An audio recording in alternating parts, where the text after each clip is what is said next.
Bree Sorensen here with Isaac Pearson. Isaac, how are you doing today? Very well, thank you. How are you doing? Yeah, great, thank you. So you're a punter here for SMU football. You've had quite an interesting and inspiring journey to get to sitting here today.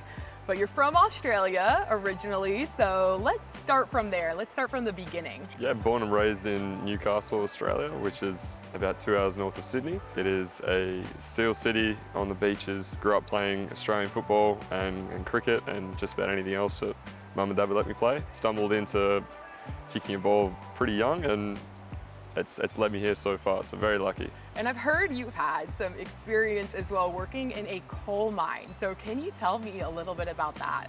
Yeah, I was encouraged by my dad to try and get into the real world, and I was encouraged to apply for an apprenticeship in the coal mines when it was made clear that I wasn't quite good enough to play professional football back home. And out of 1,700 applicants, I was lucky enough to be awarded the position. So I became a third generation coal miner, my grandfather, my dad and my uncle, and myself. So at 17 years old, I began working in an underground coal mine.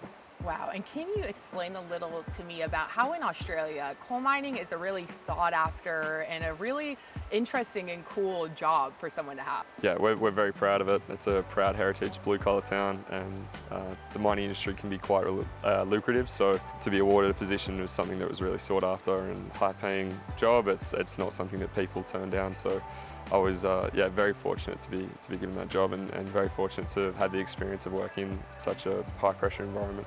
How long were you total working in the coal mine industry?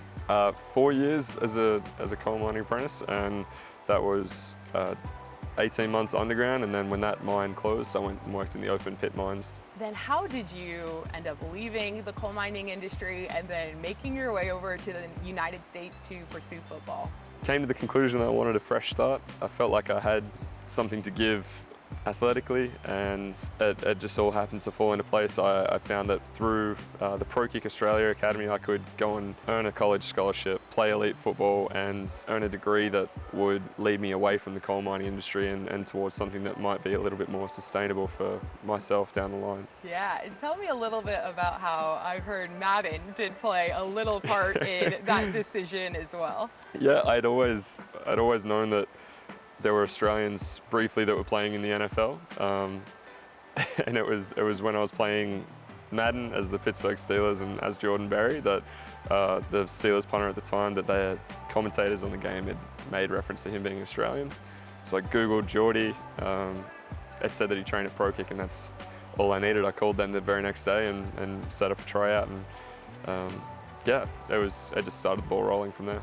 When you came over here, how has your experience so far been here in the United States and playing now American football? It's been incredible. Yeah, anywhere around the world doesn't quite compare to college football, the pageantry, the tradition. It's all so much fun, and everything from Saturdays in the fall to in winter and spring when you're going through workouts and classes. It's just, I wouldn't have it any other way. Well, thank you so much for talking to me today, and enjoy your time here. Thank you very much. Thank you for having me.